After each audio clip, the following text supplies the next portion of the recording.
ওরা যখন যেভাবে ইচ্ছা তখন ওরা একটা সেল করে দিচ্ছে, তার বিক্রি করবে 1,50,000 টাকা, সে দাম চায় 3.5 লাখ টাকা। আমরা তো চাই না ভাই একজন কৃষক লুজার হোক। উনি ক্যালকুলেশন জানে না দেখে উনি প্রফিটে আছেন, বাট রিয়েল ক্যালকুলেশনে উনি লুজার।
অসম্ভব ভালো একটা কোশ্চেন।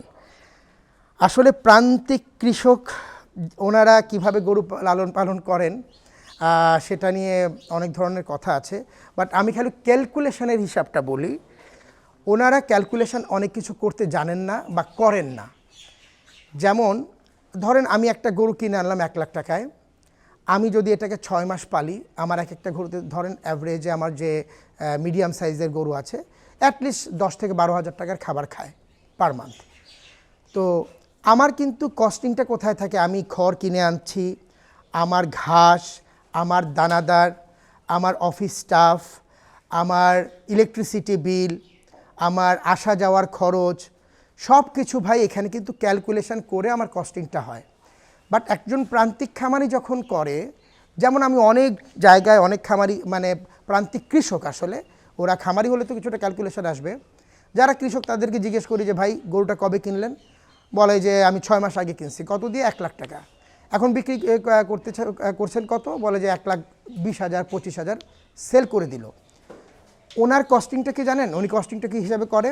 উনি প্রতিদিন ধরেন 50 টাকা 60 টাকার ভুসি বাজার থেকে কিনে নিয়ে আসছে, এটাই হচ্ছে ওনার কস্টিং। বাট উনি এটাকে চিন্তা করে না, উনি যেই খড়টা খাওয়াচ্ছেন এটা ওনার প্রোডাকশন, ওনার নিজের ধান ক্ষেত থেকে নিয়ে আসছেন। এখানে যদি উনি সেল করতেন তাও কিন্তু ওনার একটা ইনকাম জেনারেট হতো, এবং এটার কিন্তু একটা কস্টিং আছে।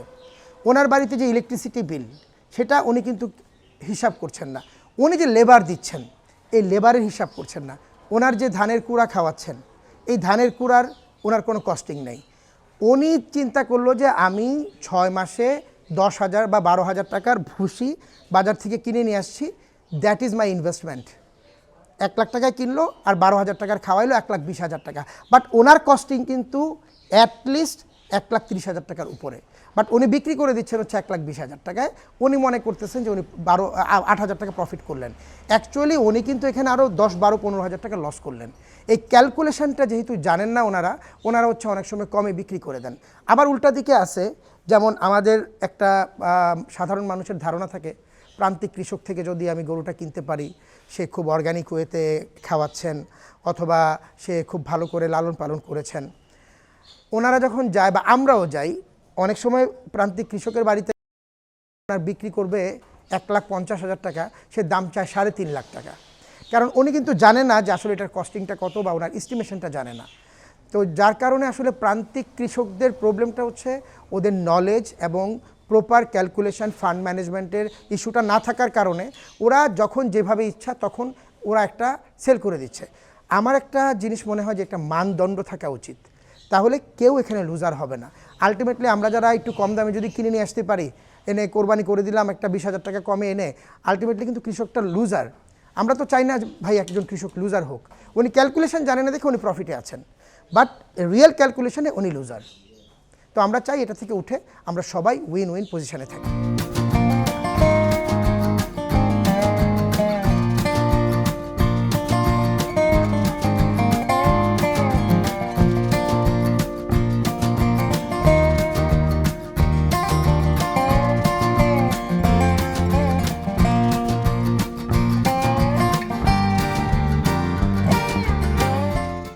একটা চমৎকার প্রশ্ন করেছেন।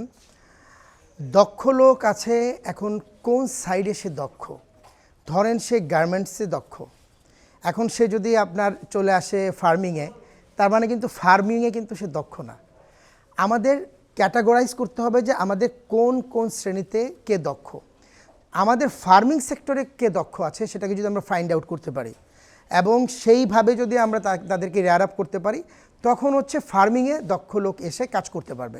এখন ভাই একজন হচ্ছে ধরেন অ্যাকাউন্টিংয়ে স্পেশালাইজড, এখন ওনাকে যদি এনে বলি যে উনি দক্ষ, ডেফিনেটলি উনি দক্ষ ওনার সেক্টরে। এখন উনি যদি আমরা ফার্মিংয়ে নিয়ে আসি, উনি কিন্তু এই সেকশানে দক্ষ না। আমাদের দক্ষতা দরকার হবে যেই সেকশানের, সেটা হচ্ছে আমাদের এই অ্যাগ্রো সেকশানে। যদি অ্যাগ্রো সেকশানে সে দক্ষ হয়, ডেফিনেটলি এখানে ভালো কিছু করতে পারবে। অন্য সেকশানের দক্ষ মানে আমি কিন্তু আরেক সেকশানের দক্ষ না, এটা আমাদের মাথায় রাখতে হবে। আর লেখাপড়া করলাম, শিখলাম, তার মানে এই মানে আমি এডুকেটেড হওয়ার মানেই না যে আমি সকল ক্ষেত্রেই আমি সাকসেসফুল হতে পারবো। কোরবানি তো আসলে আল্লাহর জন্য স্যাক্রিফাইস করা। কোরবানি এটা আমাদের তো লোক দেখানো কিছু না, মাংস খাওয়ার জন্যই যে শুধু করি তাও না। কোরবানিটা আমাদের সবচেয়ে পছন্দের জিনিসকে করতে হবে, এটাই হচ্ছে আমাদের শরীয়ত বলে। তো পছন্দের সাথে যেহেতু আমাদেরকে মাংস খাওয়া আল্লাহ তাআলা হালাল করেছেন, তখন সেকেন্ডারি ইস্যুতে হচ্ছে আমরা মাংসের হিসাবে আসি। প্রথম আপনার যেটা সিলেকশন হবে সেটা হচ্ছে একটা নিখুঁত জিনিস হতে হবে, আপনার পছন্দনীয় হতে হবে, প্রচণ্ড সুন্দর একটা জিনিস আপনাকে স্যাক্রিফাইস করবেন আপনার সাধ্য অনুযায়ী। এটা হচ্ছে কোরবানি।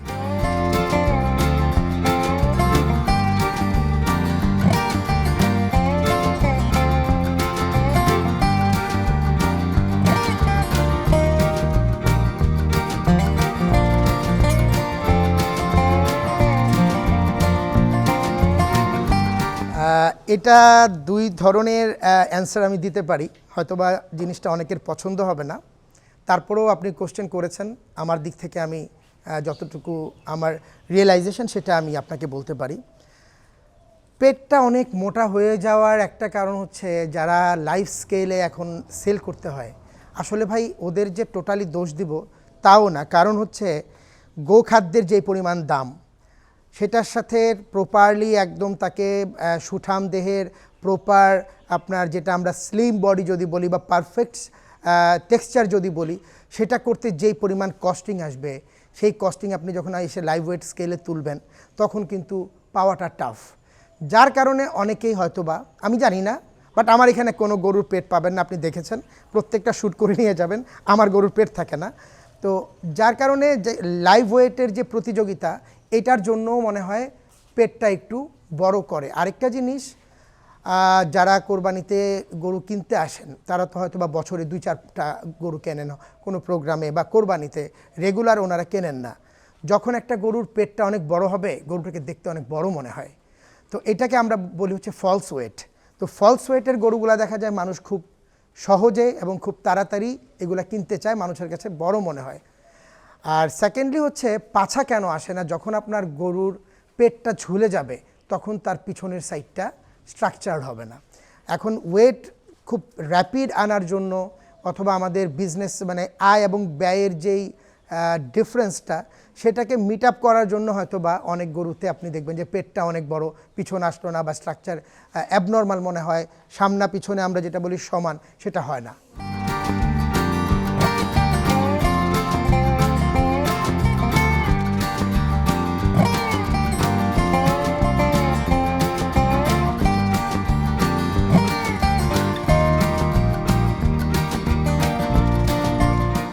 আসলে ক্রেতা লাভবান কিভাবে হবে সেটা বলাটা আসলে কঠিন, কারণ ক্রেতারা যে লাইভ ওয়েটে কিনলে লস করছে আবার বাজারে গিয়ে কিনে লাভ করছে সেটাও কিন্তু না, কারণ বাজারে গিয়েও কিন্তু ক্রেতারা ঠকে যাচ্ছে, কারণ ওনারা আন্দাজ করতে পারছেন না।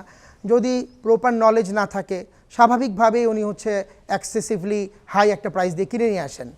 তো লাইভ ওয়েটের একটা ব্যাপার হচ্ছে যে মিডিয়াম একটা আইডিয়া পাওয়া গেল যে কীরকম একটা গরুর ওয়েট আছে, তা থেকে আমি 60% পর্যন্ত পেতে পারি। এটা গরু স্ট্রাকচারের উপরে কোনোটা 55% পাওয়া যায়, কোনোটা 57% পাওয়া যায়, কোনোটা 65%ও পাওয়া যায়। এটা ডিপেন্ডস অন স্ট্রাকচার। তো এটা লাইভ ওয়েটের আমরা সাধারণত একটা স্কেল ধরি, যা লাইভ ওয়েট হবে তার 60% আমরা হচ্ছে মাংস কালেকশন করতে পারবো। এটা আসলে এক একজন এক এক ওয়েতে নির্ণয় করেন। আমরা যারা খামারি আছি তারা যদি হিসাব করা হয় প্রপারলি যেটা নির্ণয় করি সেটা হচ্ছে ওয়েট স্কেল। এই যে আমার এখানে দেখেন লাইভ ওয়েট স্কেল আছে, এটা দিয়ে হচ্ছে প্রপার আপনি একজ্যাক্ট ফিগারটা আপনি ফিগার আউট করতে পারবেন যে এটার কতটুকু ওয়েট আছে। সেকেন্ডলি কেউ কেউ আছে হচ্ছে আপনার ফিতা দিয়ে হচ্ছে মেজারমেন্ট করেন। তো ফিতার মেজারমেন্টটা এটা কাইন্ড অফ ভাওতাবাজি বলা চলে। হ্যাঁ, অনেকে আছেন ভাই লাইফ স্কেল করার মতো ওয়ে নাই, তারা হচ্ছে আপনার ফিতাতে করতে পারে একটা অ্যাপ্রক্সিমেট আইডিয়ার জন্য। কিন্তু যারা চতুর ব্যবসায়ী ভাই তারা হচ্ছে ফিতা দিয়ে যখন মাপে অনেক ধরনের বাটপারি করে। ধরেন আপনি যখন ফিতা দিয়ে আপনি গরুর ব্যাটটা মাপছেন, আপনি যদি আপনার আঙ্গুলটা ভিতরে ঢুকিয়ে মাপেন একটা বড় গরুর জন্য আপনার 50-60 কেজি ওয়েট হচ্ছে ডিফারেন্ট হয়ে যাবে। আর একটা হচ্ছে যখন আপনি মেজার করবেন আপনাকে সমান জায়গায় রেখে করতে হয়। এখন দেখা গেল যে উপরে আপনি খাড়া করে রাখছেন, ওইটার দেখা যাবে যে একটা 1-2 ইঞ্চি বেশি, নিচে 2 ইঞ্চি কম। তো এই 2 ইঞ্চির জন্য আপনার এখানে দেখা যাবে আবার 50 কেজি 60 কেজি ডিফারেন্স হয়ে গেল। তো এইটা দিয়ে আপনি কোনো দিন প্রপারলি মেজার করতে পারবেন না। বাট এর চেয়ে ভালো মেজারমেন্ট কাদের জানেন? যাদের চোখ হচ্ছে দূরবীন। ধরেন আমি একজন ব্যাপারী মানুষ বলতে পারেন, বা আমি আজকে তো অনেক দিন এই ট্রেডে আছি, বা যারা কসাই তাদের মেজারমেন্টটা কীরকম জানেন? তারা চোখ দিয়ে দেখে দূরবীনের মতো সে বলে দিবে যে এটার এতটুকু মাংস হবে। দ্যাট ইজ ভেরি পারফেক্ট, এবং এইটাই হয়। তো আমাদের ক্যালকুলেশন আমাদের এই স্কেলের চেয়ে ফিতা তো আমরা কোনো দিন ক্যালকুলেশনেই আনবো না। চোখে দেখে যেটা বলতে পারবো সেটা হচ্ছে প্রপার সিস্টেম। কিন্তু যারা ধরেন নতুন ফ্রেশার, ওরা তো আর দেখেই এটার আন্দাজ করতে পারবে না। তাদের জন্য স্কেলটা একটা আইডিয়া করার জন্য একটা মাধ্যম, তখন সেটা আইডিয়া করতে পারবে। টোটাল আমার এবছরের জন্য প্রায় 300+ আমার গরু আছে। 70,000 টাকা থেকে 10 লাখ টাকা পর্যন্ত আমার প্রাইস রেঞ্জ আছে। কোরবানির জন্য যে দেখতে পাচ্ছেন এটা আমার একটা শেড, বা পাশে আরেকটা শেড আছে।